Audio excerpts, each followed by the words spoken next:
Hello, everyone. Anyone that might take the time to listen, I really appreciate it. This is my very first podcast. It's going to focus around mental health. We're going to dive into everything from anxieties to depression to toxic relationships. So, it should be a pretty in depth thing. We might get a little deep sometimes, a little emotional, but that's expected to happen when you have this topic.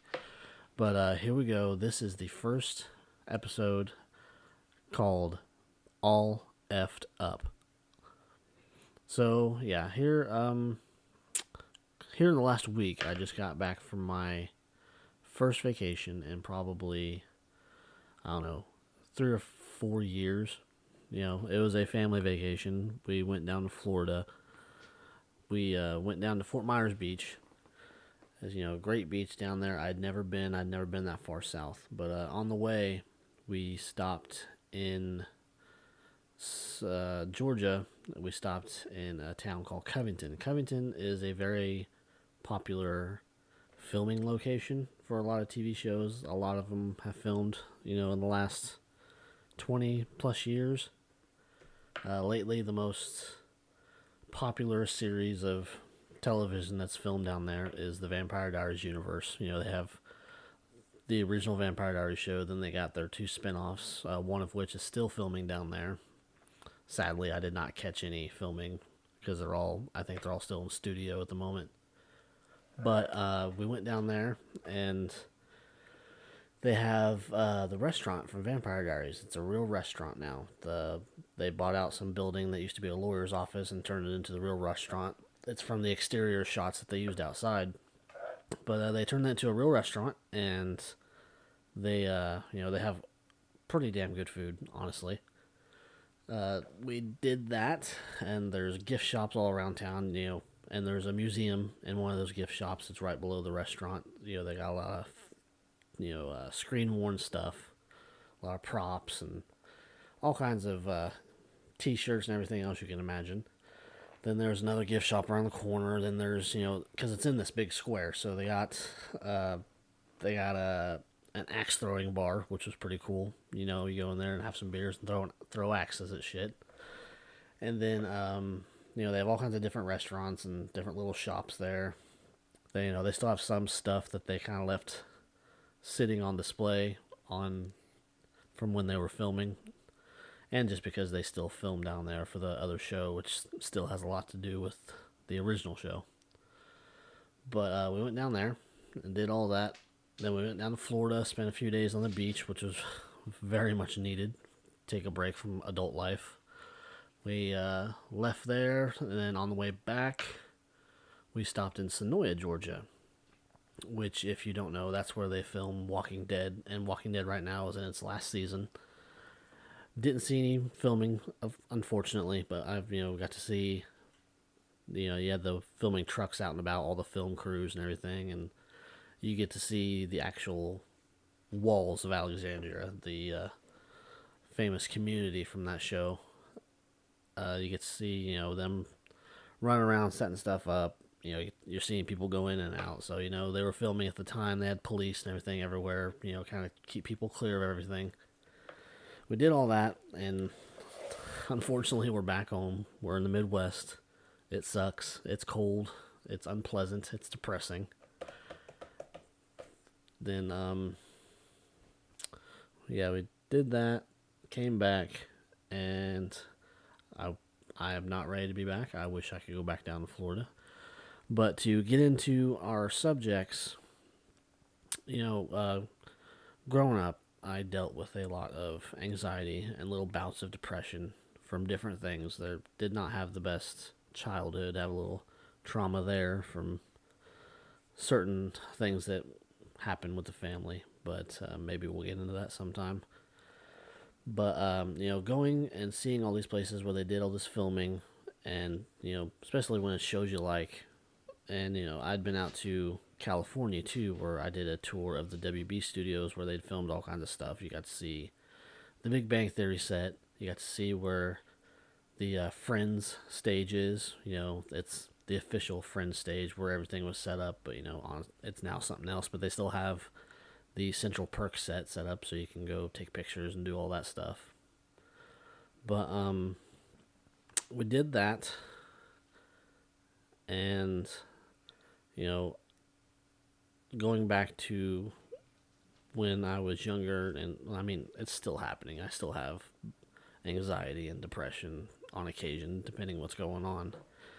But the whole point of the thing is, you go to these places, and it's kind of like an escape into that world. I would have liked to honestly be in that type of work. Not so much an actor, because I know I can't act by any means. But it would have been cool to, be in there and be part of a film crew and, do all those things. Just basically so you could say, hey, I did this and I made this stuff come to life. I was a part of that. But going back to the anxiety stuff, that's what's prevented me from pursuing a lot of things I wanted to do throughout my life. Anxiety has been just awful. It can come in little spurts or little waves. It can, make you reserved where you don't want to talk to anybody, because I spent most of my life being a loner. I've been the loner type for as long as I can remember. I always wanted to kind of do my own thing. I was that type in high school that would spend a lot of time alone. This is the early 2000s when AIM, AOL Instant Messenger, before Facebook, before MySpace, where I just hang out at home a lot. We sit on chat all night with your buddies. You just sit on there and you talk hours into the night. You didn't have to be around people. That was my thing. A lot of my friends were the same way. Then we hit our 20s, and it kind of took a completely different turn. I had spent a lot of my younger years overweight and not really being able to talk to girls or anything like that. And then about 19, I met someone. It does not have a happy ending. We had met at a concert, which was kind of my version of a fairy tale, because we met at Warped Tour. That was the first concert that I had ever been to that I wanted to be at. I got dragged to other stuff when I was younger, but we met at Warped Tour in 2003. We became friends. We kept in touch over the internet, and we had finally, actually started spending time together. Probably about a year or so later, we started dating, and I was head over heels for this girl. She was my official first love, and like I said, it did not end well. She more or less ripped my still beating heart out of my chest. I did not respond to it well. I started to drink. I started to pretty much do whatever was put in front of me. Nothing too harsh, nothing too hard or anything like that. But I did all that, and how some people just respond to heartbreak. I shed probably 30 pounds in a few months. I wish I could do that now. That would be awesome. But I shed all this weight. I was out drinking every chance I got. I became, borderline alcoholic. But I did all this, and, with that weight loss and, going out and socializing and all this stuff, I'm not saying this is the way to go about it, but that was how it kind of worked out for me. I was out partying. I was meeting girls. There was a different girl there every few weeks or so, because I had actually started getting noticed, which was just an odd experience for me to begin with. But I'm, going from girl to girl. My confidence is higher than ever. I feel pretty damn good about myself. And, because with that heartbreak, I had put up walls. I did not let people in, because, I took that breakup, probably the worst I've ever taken almost anything in my entire life at that point. I did not let people in. I did not get close. I did not want a relationship after that. I just flat out did not trust women. It was I don't know, I guess a defining time in my life. I had gone from, there were a handful that I actually cared about, but obviously it didn't work out, and that just kind of furthered my cause not to even try having real relationships. But I did all this for 4 or 5 years. Not to say I didn't have fun, because I did have fun. Because these are your younger years when you're supposed to try to get out there and have as much fun as possible. I, I could have been more responsible about it, but we did all that, and about 24, that changed. I met my wife, and it kind of went from there. Maybe I'll talk about that sometime, but not to say there weren't extremely difficult times in the beginning of our relationship. Because, like I said, I didn't trust anybody, and it took her a lot of hard work to get me to even trust her or give the relationship a chance. Because also at the time, I was still drinking a lot, so I wasn't the best to be around. But also it was because the friends that I had at the time, but they were friends that I did have a lot of my last couple years of high school, and they became like my brothers to me. And as it does happen sometimes, when we all became borderline alcoholics, things started to change. I still worked, I still took care of myself and all that stuff, but I did that constantly. And then towards the end of all that, you're in your mid to late 20s, and the friendships start to deteriorate. It was probably the fault of both parties, but it's also because, I chose to be with someone that they didn't particularly like. But, it's not up to your friends who you're with. They're just supposed to follow the rules. And the rule is, you love them, so they have to. In most cases, anyways. But we started to drift apart, and that really destroyed what confidence I had, because I think I drew on my strength from them because I was so close to them. As of today, I only speak to one of those people still. And even then, it's only maybe 2 or 3 times a year. Sometimes we'll check in with each other, do the text, or we'll give each other a phone call. But he's also someone that has his own things to worry about. He's got a business he runs. He's got his kids and all that to worry about. But, towards the end of those friendships, they really, in my opinion, they confused friendly banter or, their opinions or whatever. They just confused that with being a dick. And, obviously, it kind of screwed things up, and we don't speak anymore. But, one of them at least did have the decency years later to apologize for acting like that, so that was appreciated. But, you go through all that, and now here I am in my 30s. I have a family to worry about and everything now, which adds to the stress, because, you can have moments where, the most recent thing I can think of that really tapped into my anxiety and my awful thoughts that can come to mind when you are, I guess, more or less tested or you're pushed, is, basically it wasn't so much I got my job threatened or whatever, but it was just one of those scary moments where you have to meet with people. And, all that's flashing through my head is, if I lose my job, obviously I lose my income. I lose my insurance, which I need for my family, particularly my kids. I'm not too worried about me. But I lose these things, and all I can think is I let my family down. And then it just spirals from there.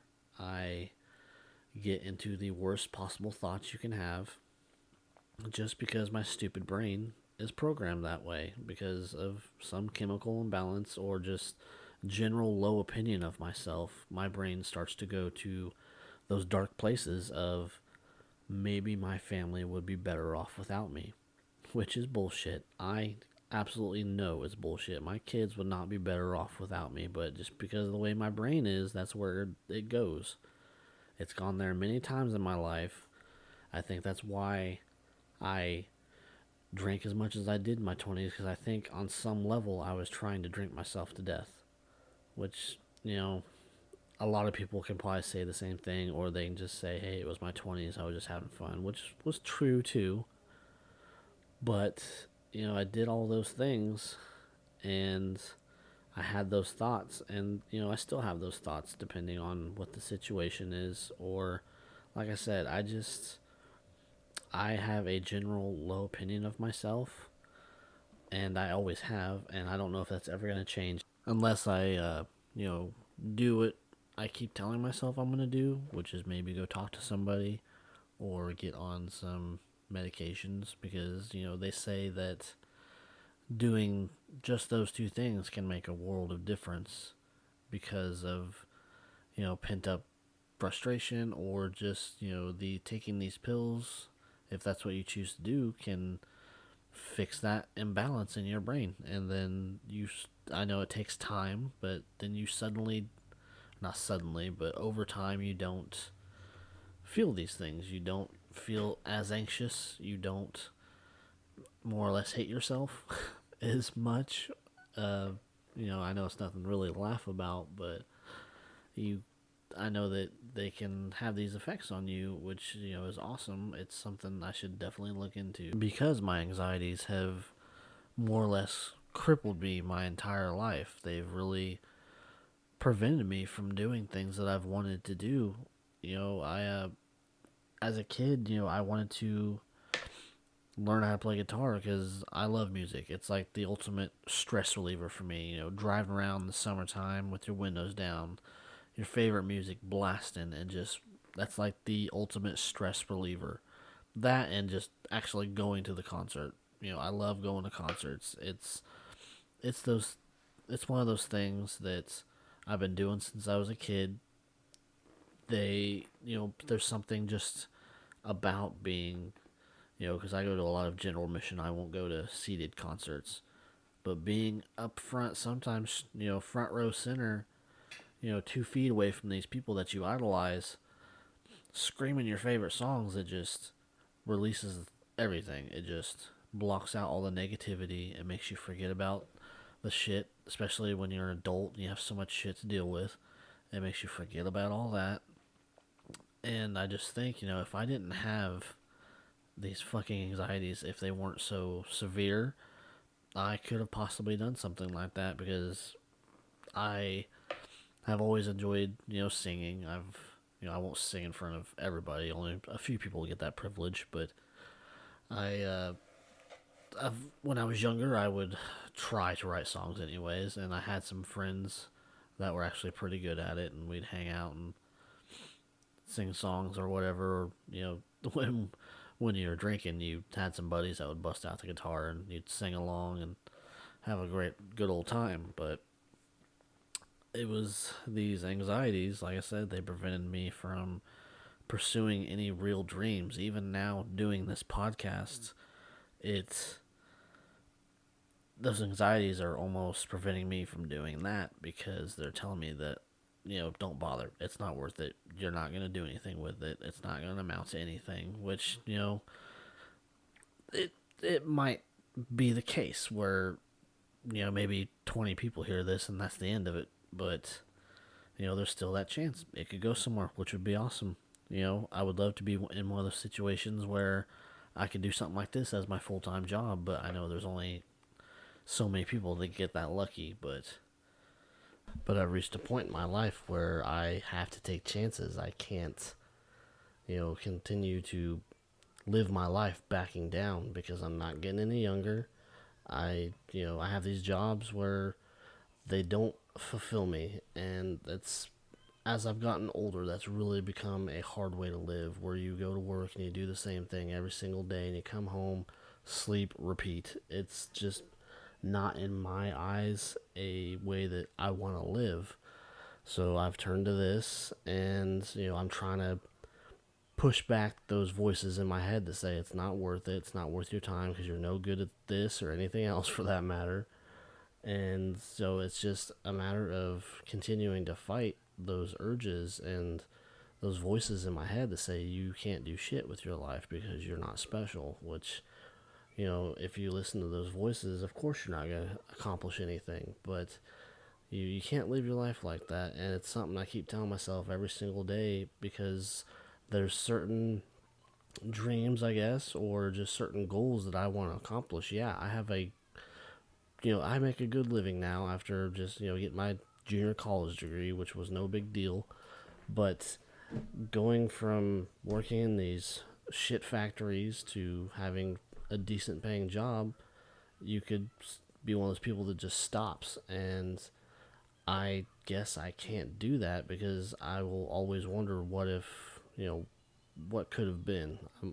I can't let myself be like that. I can't settle. I have to keep pushing forward. And that's just the way that I need to do things, because, you can't just back down your entire life and not really try. It's not any way to live for anybody. So here I am, just trying to do better, because I watched my dad do all these.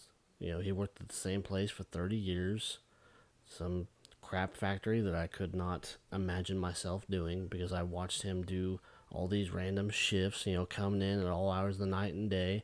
I've done those shifts too. I've done 12-hour shifts. I've done 16-hour shifts. And it's not a way to live. It's a very soul-crushing existence.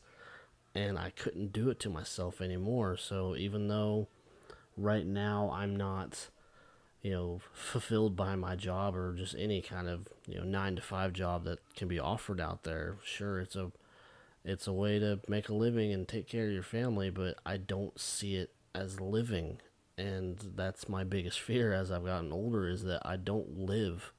I'll get to a point where, I stop living, I just existed. And that's a I think that's a mistake a lot of people make throughout their life, especially when they get to a certain age and they realize that, they're 50 something years old and they don't have shit to show for it. And that was something else that I saw with my dad. He worked this factory, and sure, it paid the bills and it kept everybody fed, but I could tell he was not happy. He might have enjoyed the job and he might have enjoyed the people that he worked with, but he worked all these years and had a pretty decent savings towards the end. But then, life happens and that savings is just gone just like that, because you have to, bail people out of trouble, or you have to pay a mortgage, or you have to take out a second mortgage to pay this and that, and just, you're not getting anywhere in life. And that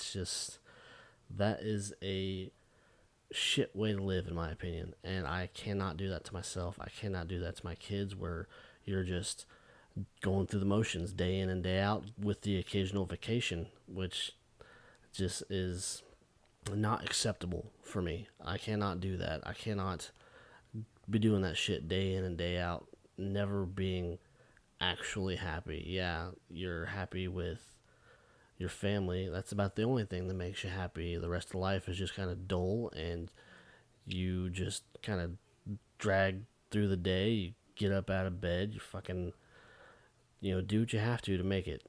And that's just not a way that I want to spend whatever years I've got left on this earth. So, that's just the way I feel. I mean, some people, they find these jobs and they're perfectly content.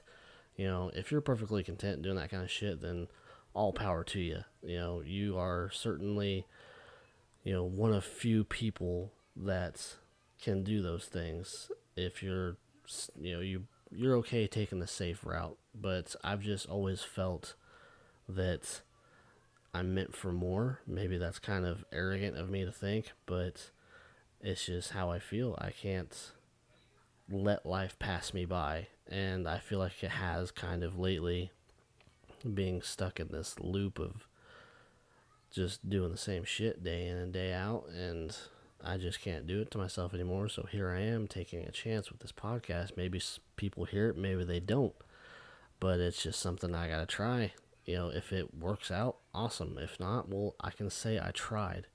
and that's just really all you can do. But I gotta try. I gotta push. And you know, sorry that I've kind of rambled on and kind of taken this in many different directions. But first time podcaster here, and all I can say is if you listen to this, I hope you halfway enjoyed it, and I hope that I will catch you on the next one. I'll try to put out at least once a week, if not more, just depending what kind of time I have to work with, just taking care of the family and whatnot.